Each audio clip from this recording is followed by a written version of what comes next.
Okay, so we have today a couple of a couple more texts from Melville Jacobs' 1936 collection of texts in Chinook jargon. They're both by Thomas Paul of Saanich or Saanich people in the Victoria, BC area. So Coast Salish man. And we've previously looked at one of his stories that was kind of the usual length for things that we've engaged with. Today we have just a couple of little fragments, a couple of micro pieces, and I put them together into a single document. When we get into screen sharing them, and it's because they're so short, and because they kind of refer to each other, and because they're a little bit strange. I was going to say that they are strange mainly because they're so short. And in Chinukwawa, a big helper for anybody to understand what's being said is context, context, context. So the more that somebody is saying, in other words, the more clues you have to piece together their meaning in any language, and especially with Chinukwawa. So when you have something as short as, say, this, item that Melville Jacobs calls a single story here, highlighted in blue, you got to figure, it can be harder to figure out to decipher a fragment like this than to do a whole story where there's so many reinforcing bits of info. Let's see, and I'm just going to quickly make a list of all of us here, as I always do. And then, now it's funny, this is pretty much just a single sentence, this story number 10 right here, which, by the way, Melville Jacobs titles Two White Dogs Cause Insanity, as opposed to the next text below it, which is going to be Dwarf Beings Cause Insanity. Fix my little mistake there. Okay, so Two White Dogs Cause Insanity. Because it's written as if it was a single sentence, just commas joining everything together. If we're going to do some turn taking, maybe we will try the risky approach of doing a fragment per person here, just up to the comma. For example, here, I can start out. So, Okok tennis chok mithite yakanem alacha. Okok tennis chok mithite yakanem alacha. This is a Saanich word right there, but I'm going to come back to say something about that. And I would translate this fragment here as, that creek is there. Its name is Alaha. That creek is there. Its name is Alaha. So that, Okuk, SNASS is little. Chok is water. So little water, joined together with the dash to show you it's not a literal meaning, right? But it's more of a, call it a metaphor or whatever you want to, but in this case, it's a creek that's meant, a small stream. Mithite is to be there, to be located someplace, to exist. Mithite. Its name is Alaha. And for anybody watching, you don't use a verb like is. This is unlike English. When you're telling the name of something or the identity of somebody, and so on, you just say its name, such and such. Alaha. I was going to come back to this Salish word here because I kind of suspect it's related to the Chinookwawa word for fence. Oh, wow. Kala. Yeah, there are a few variations of the jargon word, but I'm just typing out. Callahan or whatever. Yeah, there's kind of a longer and a shorter version. I guess I would do this. The way that I tend to say that jargon word, which comes from Lower Chehalis, Salish, down in Washington State, is Kalachen. That's my way. I think the Grand Ronde Tribes Dictionary from Oregon has Kalach. So Kalach or Kalachen for fence. Oh. It's a very old Salish word. It may have meant something like the sort of enclosure you'd make, kind of a, get me oriented to the camera, like the deer run you would make in hunting to kind of guide or drive a herd of deer towards a certain place to be killed. Wow. And Amazing yeah, how close the sounds are Saanich with Chehalis. right, yeah, very close. And in fact, that particular word, Allah or Allahan, and so on, tends to really retain those, beautiful native sounds in Chinookwawa everywhere that people use it. I find way up in Alaska where there are no Salish languages traditionally spoken, people's Chinookwawa and also language like Haida that has borrowed the Chinookwawa word. They still have these exact sounds, this alach, alach. Anyhow, so this creek may have been, in Saanich territory, kind of known place that was sort of good for driving deer, right? That would be kind of a side note that ties into the jargon. So you're kind of creating a wall that the deer doesn't want to go by.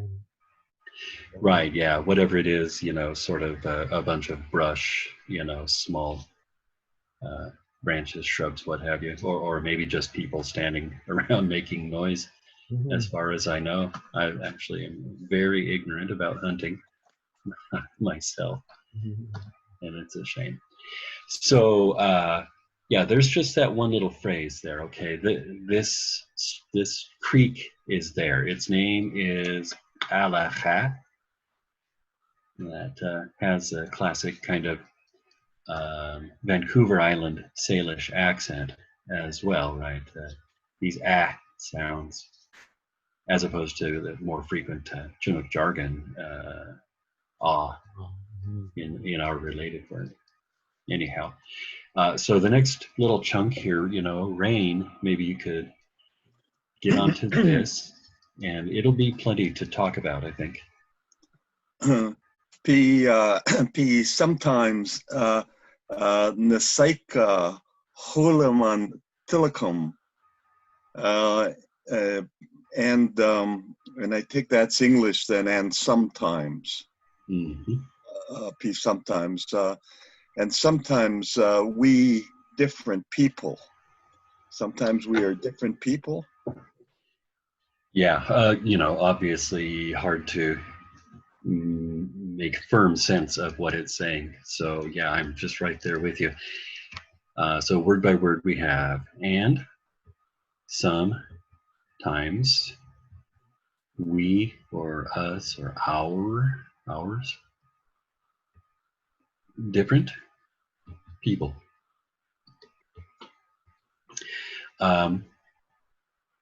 And it remains unclear so far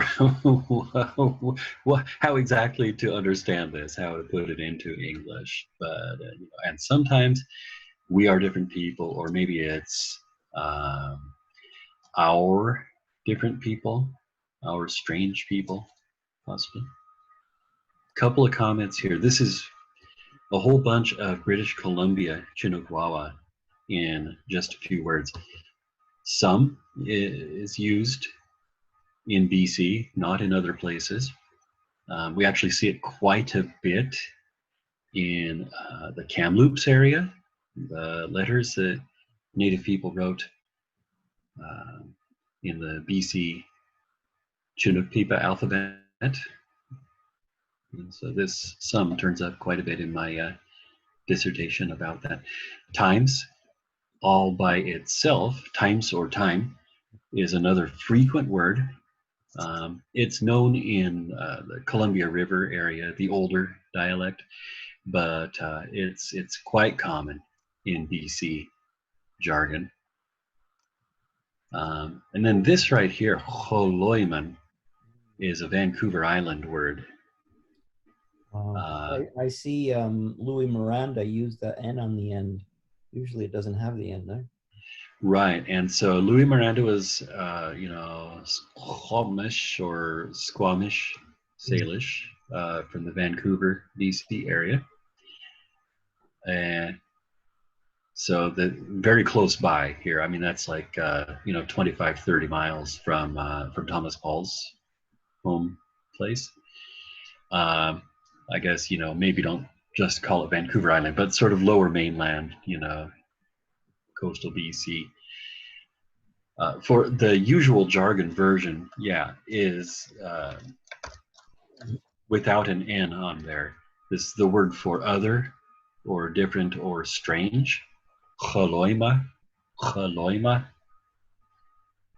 But these folks have an N on it. We hear it in, some audio recordings that exist as well. Chaloiman. And it's almost as if they, I'll throw a dash in here to illustrate my thinking. Like maybe they had an idea that it was about, different people, right? Choloi man, because man is a jargon word. Oh. Which might explain this, which is, quite interesting if that kind of thing did happen to Choloima. That's quite similar. I'm going to go down here and type just real briefly. The Nuchanush languages from Vancouver Island gave us the Chinukwawa word for woman. Right, I was just about to say. Yeah? Chutzma. Yeah, Chluchma. Chluchman is woman or female in Chinukwawa. That's, so originally from a BC indigenous language. And it's a parallel story, as Norbert was recognizing, because, the original Nuchano's word was more like Chlutzma, right? But once this came into the mix of Chinukwawa, and people who didn't know Nuchano's were using the word, they kind of analyzed it, and they figured, oh, you must mean something like woman. So it turned into Kluchman in Chinukwawa. So again, I'm saying possibly Vancouver Island people kind of reinterpreted the Chinukwawa Choloima, which is from the old Chinookan languages of the Columbia River. Maybe they reinterpreted that as Choloiman, another word for people, man. So there you go. Wow, thank you. So just to kind of bring out some of the BC Chinukwawa history and uniqueness here in this text. There's quite a bit of this, and really beautiful thing to see. Another stretch here between commas, and I have Norbert next on the list. For this part, right? Poos or pose. This is probably pose. I don't know. Pose nanich mox kamuks. if they saw two dogs. Relatively clear, yeah. Yeah. There is no they that's mentioned here. Again, just for anybody who's watching and learning. The four words here, do you want to do this? Literally are os, meaning, If looking two dogs. yeah, if seeing two dog. Or in order to see two dogs? And that's another possibility, Sam, yeah. We can't say that one or the other interpretation is right here because of the kind of lack of context being established. But we definitely know that these words mean, you know, if or in order to see two dogs. We can come back around and take the whole little text once we do the parts of it. And Sam, let's see. I can't give you just a couple words. How about this much? The Jacopilton lost Jacomine. Oh, and become crazy, lost his mind. Yep, and there's a bunch more BC Chinukwawa here. So we have here, and become crazy. That is to go crazy. And that's a very, very old Chinook jargon word, Chinukwawa word. Milton goes way, way back to a particular name of a person who was a fur trader on the lower Columbia River region. But then we have a synonym here, which is a completely BC expression, because in BC jargon, lost is the word for to lose, actually. Not necessarily to be lost, but also to lose something or to get lost, you know, kind of lose track of your surroundings, your orientation. So lose his or their mind. Just a reminder, Yaka with Thomas Paul could be there, although it's you know, kind of classically in jargon, it's his or her. Mr. Paul, like a lot of other good speakers, uses Yaka sometimes for plural. We saw that in our previous story. All right, so yeah, and become crazy, lose his mind. Could you say tsepe? You couldn't say tsepe as a lost, right? Is that a different? So tsepe is, yeah, the classic old word in Chinukwawa dictionaries. It's known in every dialect, yeah. But that tsepe word means to lose your it's way. like to miss. Miss, yeah, or an error or something like that. Yeah. So it's like, you know, if you shoot at something, but don't hit it, right? If you're shooting at a deer, I suppose, Yeah. and you don't hit it, well, then you tsepe. And also in Chinukwawa traditional gambling songs, bone game songs, there's a lot of lyrics about, you know, if somebody guesses wrong, you know, which hand the particular bone playing piece is in, then, you know, Yawa Micah Tsepe Alta. There you missed just now.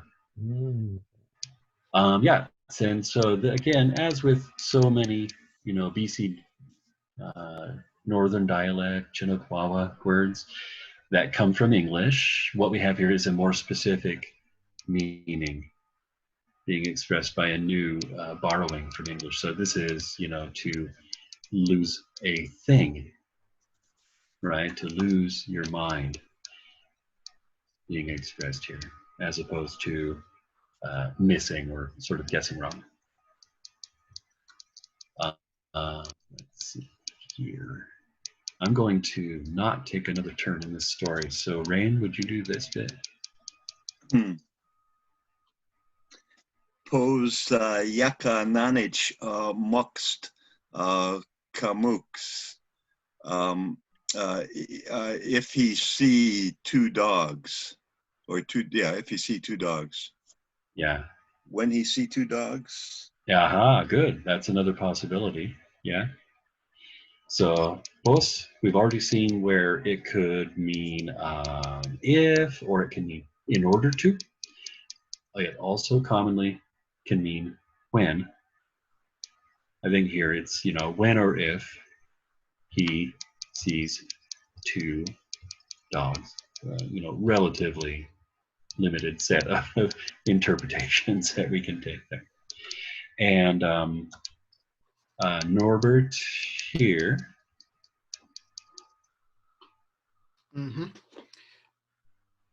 Pus jakananich kop kamuks.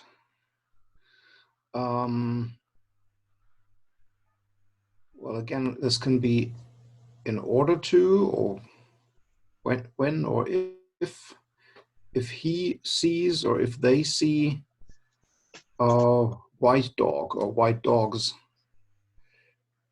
Yeah. So if he or they see white dog or dogs, or in order for him to see white dogs. Sam? Oh, Dave, I think your mic might be clicking a bit. I don't know, just you might be aware of that. So kopit meaning end. That's the end. It's done, finished. Yep.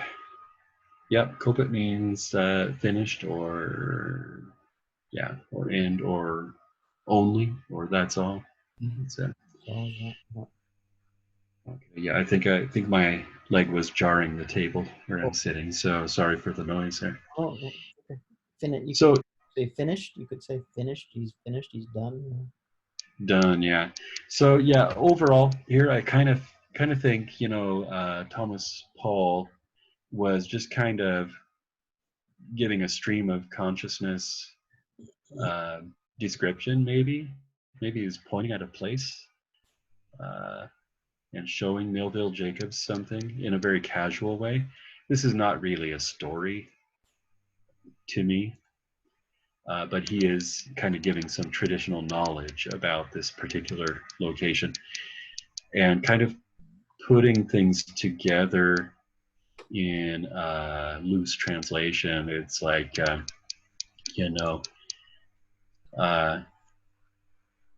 there's that stream over there. It's called Alaha.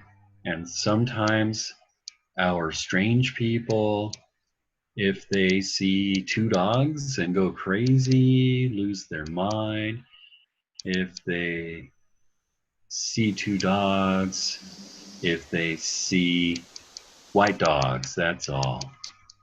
It's kind of not a complete sentence, I suppose, right? A lot of words.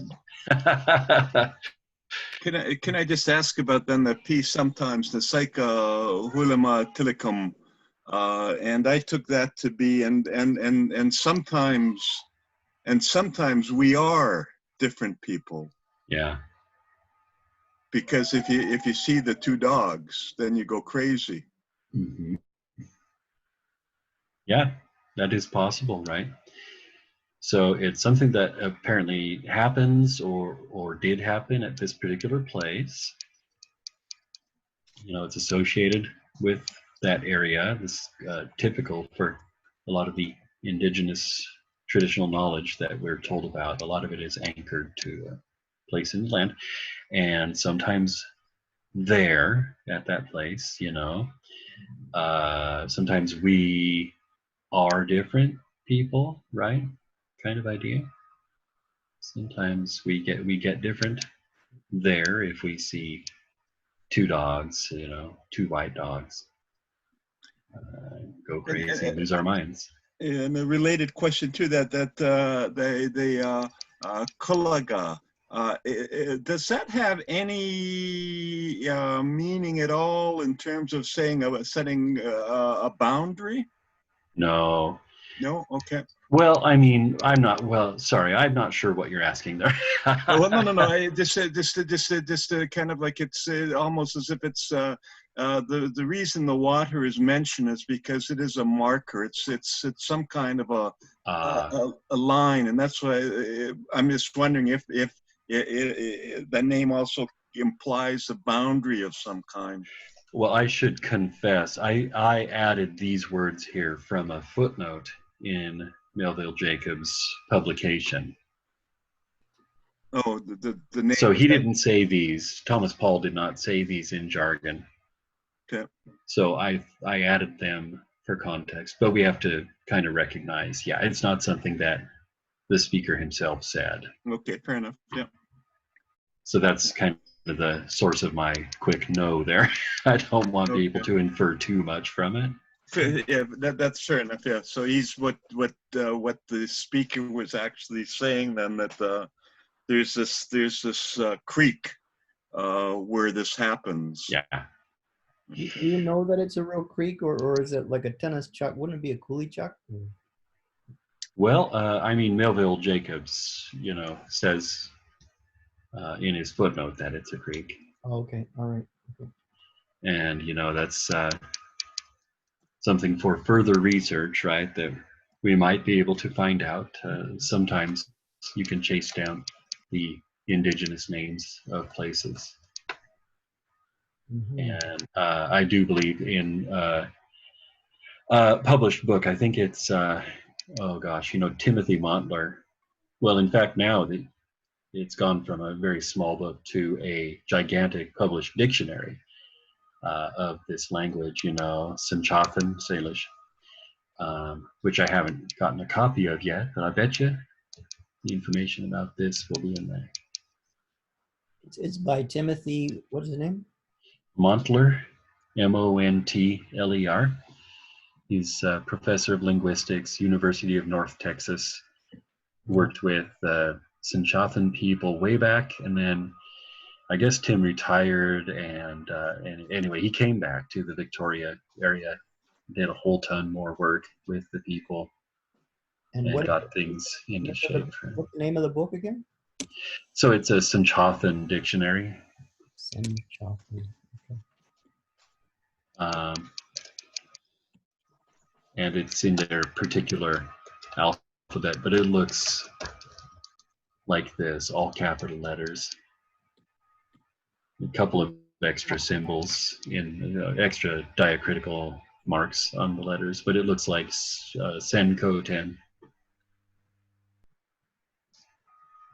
And if it's anything at all like his dictionary of the Clallam Salish, just across the water, around sort of Port Angeles, Washington, it's going to be it's a monumental dictionary, like over 1,000 pages of beautiful information. Oh, good. Thank you. Yeah, it's on my wish list there. I'm saving up for a copy. So that's about that, for so-called story number 10. It really is just kind of a running ethnographic comment, telling something about spiritual transformation, I think. And there aren't any other real easily available jargon words to say, kind of spiritual transformation or kind of being possessed by a spirit or whatnot.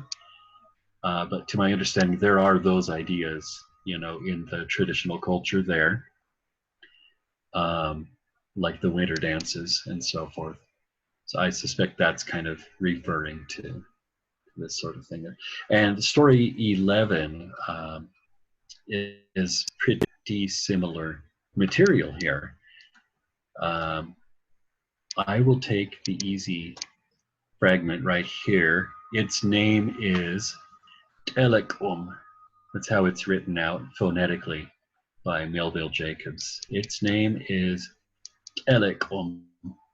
The weird thing is that winds up seeming like a version of, well, this jargon word right here, the super common Tillicum.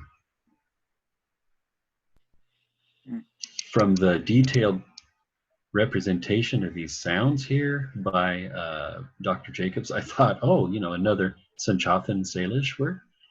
But something about all this made me think, oh, it might be Mr. Paul giving a jargon name to something. Telecom, people. At any rate, my next person here would be Rain. Gosh, the trick is to not give too small of a fragment and not too much. How about say this chunk?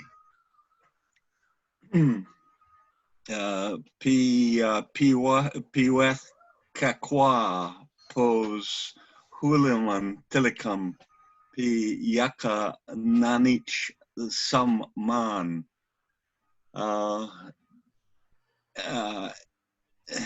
And like again, if different people, and he sees some man.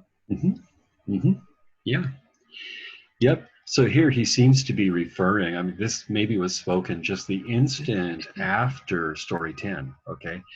He's saying, and again, like that, and also like that, which I think he means like this up here. If strange people, or of course with Chinook jargon grammar, this might mean right here, if people are strange. The old song by The Doors, 1969 rock song, I guess. People are strange when you're a stranger. People are strange would be right? Strange are people. Yeah. And so that is another possible meaning right here. If the people are strange, if people are being strange, maybe.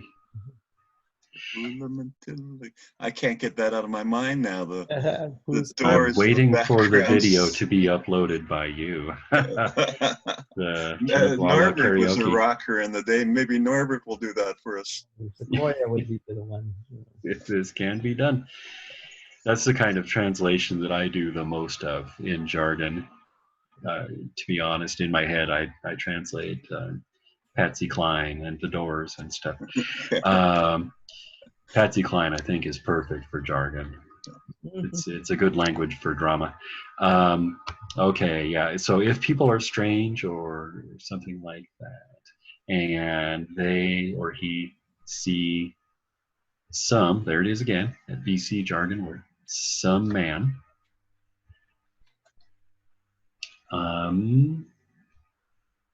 Gosh, I'm going to bridge a sentence boundary here, Norbert, and ask you to handle that. Just about 2 days ago, I was looking for a word for bridge in jargon. Oh, and what did you find? Well, nothing in the books really, and then I was thinking it's Tenas Wehad Yaka Hladwa across the in Natai chopped. Yeah.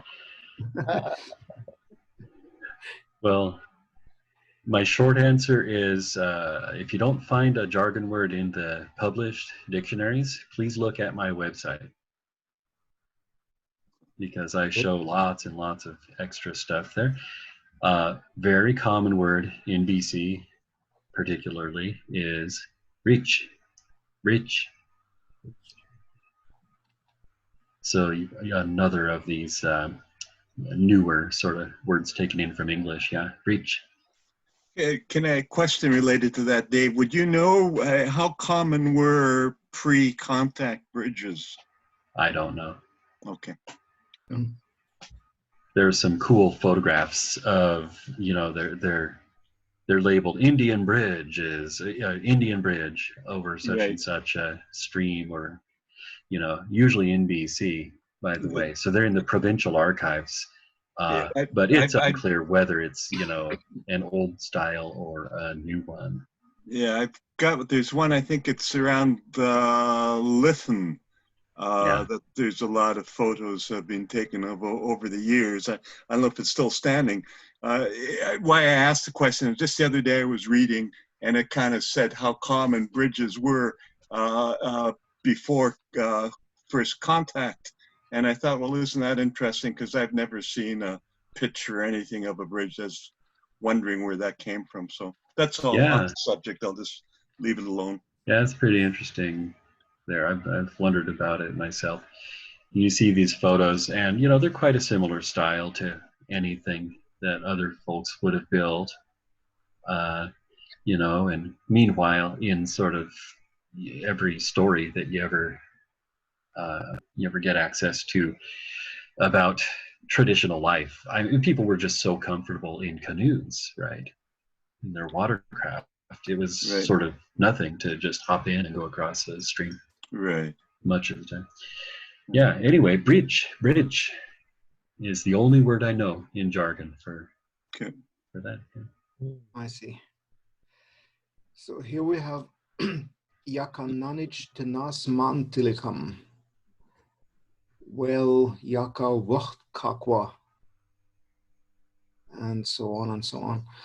So that first part means he sees or they see, somebody sees tenas mantilikam, so the small man people, the small human beings.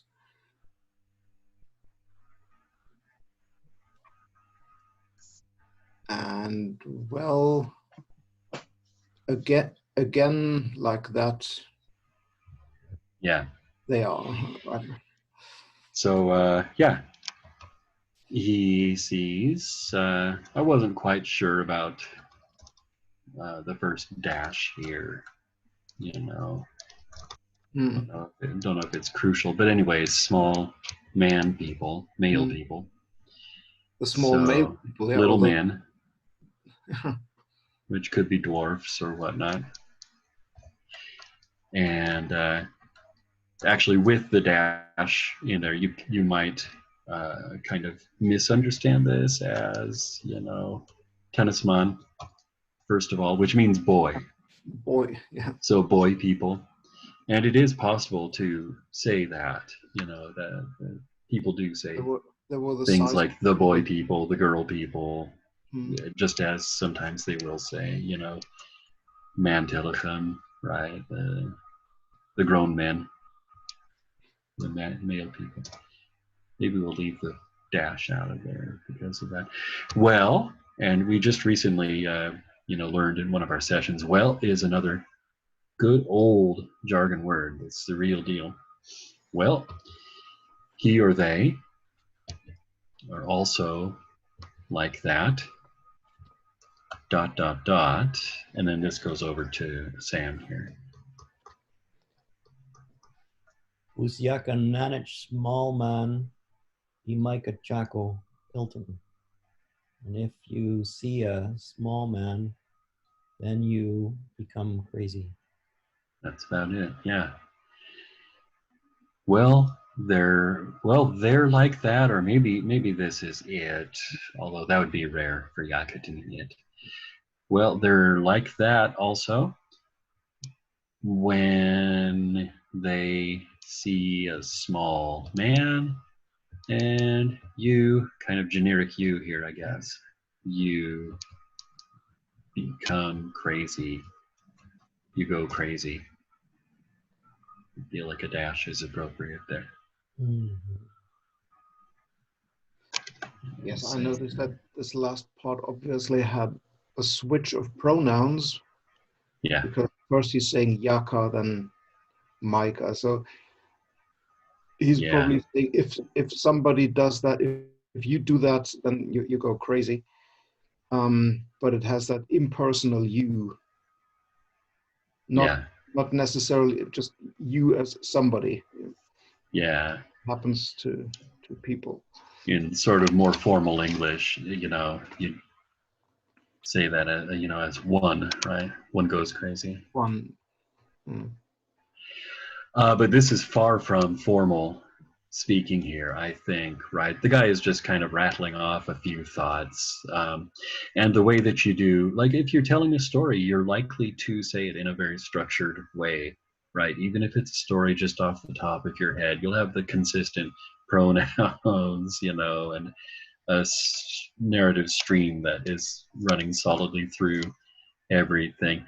But on the other hand, both of these fragments that we are looking at today kind of lack that sense of firm structure, right? So there's this kind of shifting around, just as you know you do in conversation.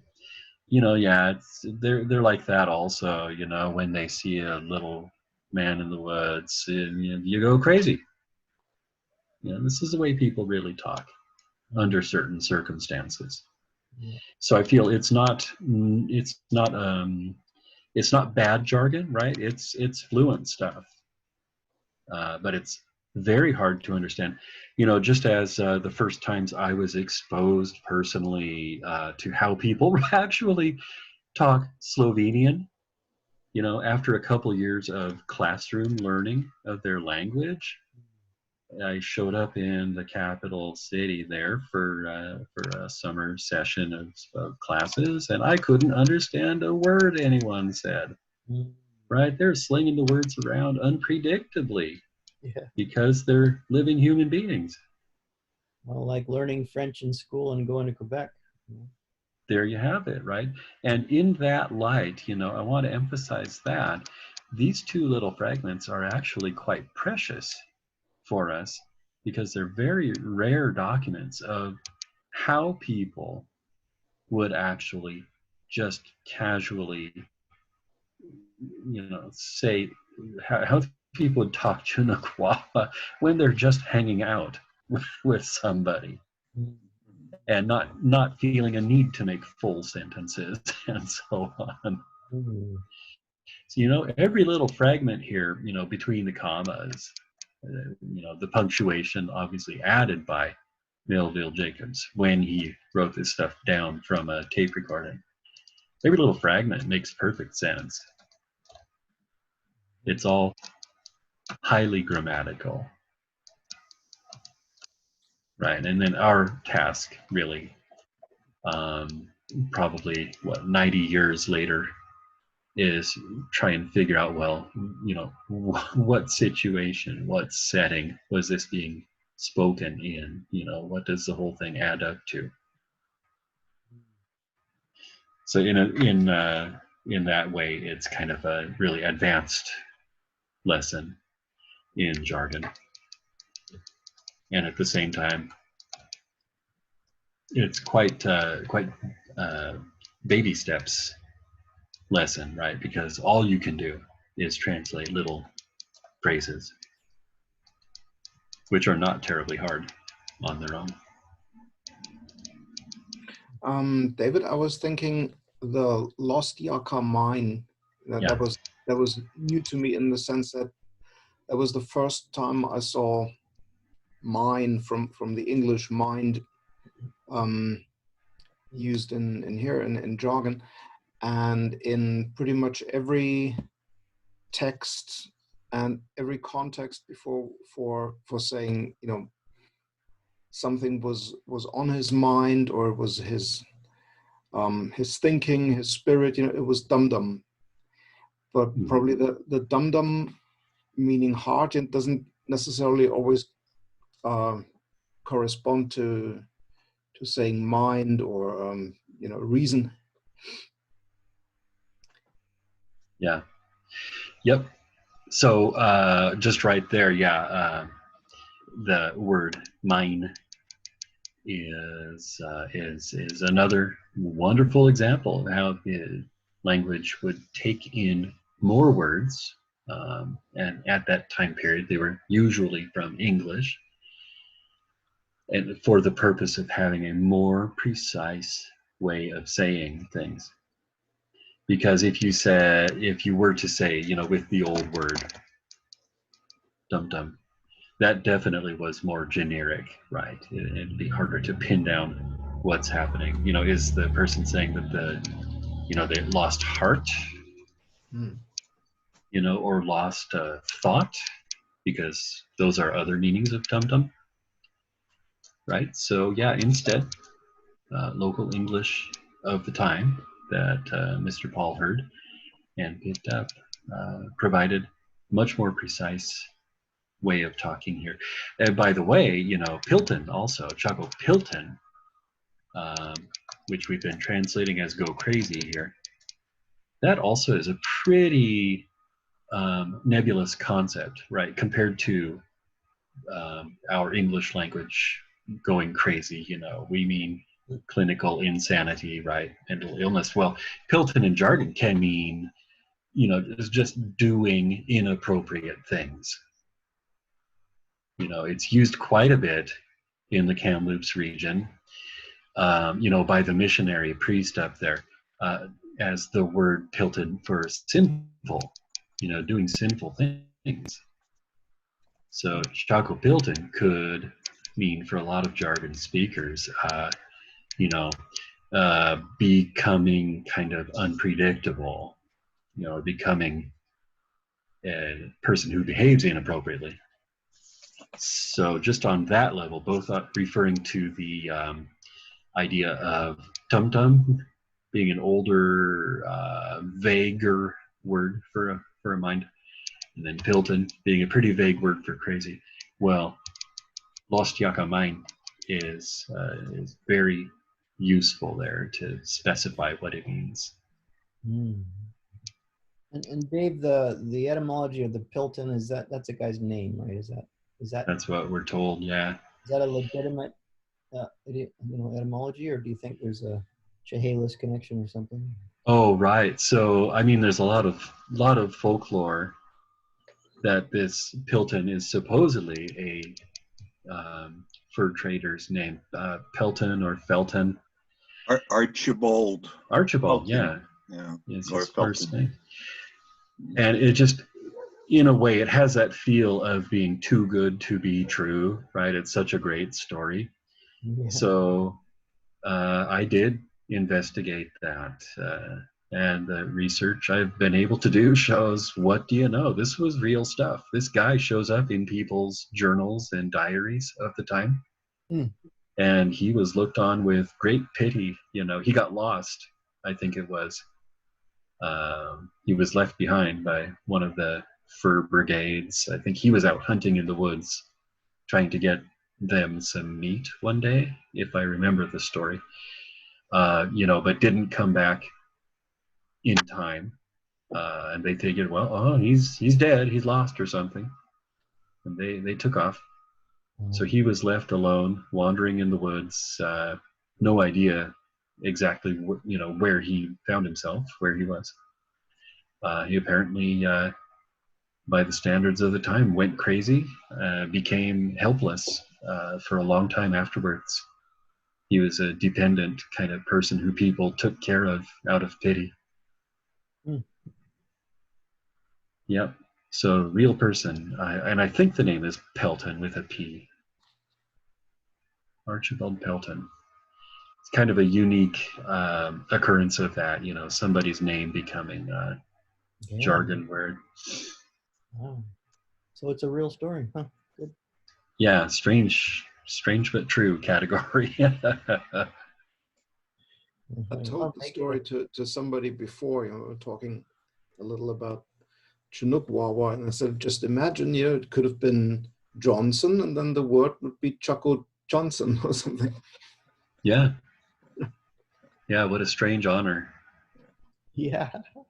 And sometimes it goes the other way, you know, sometimes a jargon word becomes strongly attached to one person, you know. So, I learned from the Grand Ron folks this word atlas.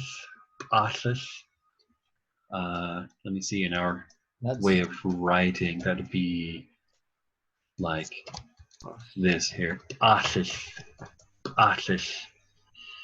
Oh. Has a meaning of sort of no good or worthless or kind of hogwash, or it's translated right in the dictionary as sort of BS, you know. So that's just a word, I won't go too far into it, but it became pretty much identified with one person, I'm told, in the Grand Ronde Reservation community. So that was essentially his name. And when anybody would use this word, they would think of him. You're just Ashish. It's kind of like saying you're just, that Dave guy. you're full of crap. Oh, interesting. So yeah, that kind of thing has been known to happen for sure. Ashish seems to be a Salish word, by the way. And I think it's related to the word for full. Cool. Ash. I thought maybe it was pitchlish. Isn't pitchlish meaning thin or fat? I can't remember which one that is. Something like this. Yeah, thick, I believe. Thick. Thick, yeah. Ishish. Pitchlish. Which could be related as well. He's rather thick. Yeah. I often see possible connections historically, just hundreds of years ago, right? Before we would have been talking about jargon, but interesting to kind of have an idea of the associations the words might have had in sort of Salish people's minds, or this or that. Now, Dave, just about the stories, they're getting shorter and shorter. Is that where it goes? The real substantial ones were early on, and then the other ones were later? I don't think so. I took another look. Just real quick here, I'll change the screen share. Here we go, yeah. Share this. So here's, Melville Jacobs, 2 white dogs cause insanity, obviously real short paragraph there, and the dwarf beings cause insanity here. But then we get into Samish, a story by Thomas Paul, and it goes on, it's a, full kind of episodic story, lots of complex interwoven action. I think, anyway, the remaining stories here tend to be more like that, yeah, like we saw at the start of this publication. Samish is substantial enough. There's actually a pretty well-known linguistics paper about it. I might have up on my screen. Okay, here. Can I show my browser screen is the question. Does that work? Here. Ready, set? Yeah. So the well-known anthropologist, Del Himes, did a lot of Northwest stuff. He wrote a whole paper here. This is an early version of it, but looking at Thomas Paul's text, because he felt it was, so substantial that it has, kind of verses, stanzas, and so forth. Wow, so and very pretty complex analysis here. Yeah, that's we will be looking at that story in the near future, will we? Looks like the next one. Oh, okay. If I'm not mistaken, yeah. Okay. That'll probably occupy, maybe a couple weeks, as we experienced with that kind of thing before. Good. And that's Samtel. Is that the name of that story? Samish. Samish. Looks like a Sanchothan Salish word there. Yeah, where was I? And I have a plan. That's why I'm asking this, but I won't reveal my plan just right now. I have a connection to descendant, I believe, of Paul, and he's on the island. I think I'll just let him know we're going to be doing this, and see if he has any interest in joining us or not. Sure. And we should also announce your cards on our website now too, Rain. Well, that's yeah. Margaret got them up there. They are there, and yeah, and I'll be adding to them. But that's it. That's Sam's. That's BC Chinukwawa website. I put up about a dozen postcards from around 1900, and basically put it's meant to be counting. So it starts with like Ichtman, Moxman, Cloneman, Ichtman, Mitwit, Moxman, Mitleite. That kind of just things for people to look at, because that's what the internet is for. Yeah, fantastic. Very good. Thank you, Masi. Hey, Dave, do you have time? I can phone you in a moment. Sure. Yeah, okay, good stuff. Okay, gentlemen, I'll see, I guess tomorrow. Yeah, must-see. This is the last, Norbert and I have been with Edward, with Sequoia and his translation. And I don't know, Norbert, I'm good for tomorrow. That's 10 o'clock Vancouver time. An hour earlier than last time. I don't know if, I'll put a note out and see if Edward, if Sequoia responds. And Be good as well with tomorrow night at least. And are we meeting again on next Saturday? Absolutely. Usual time, right? Absolutely.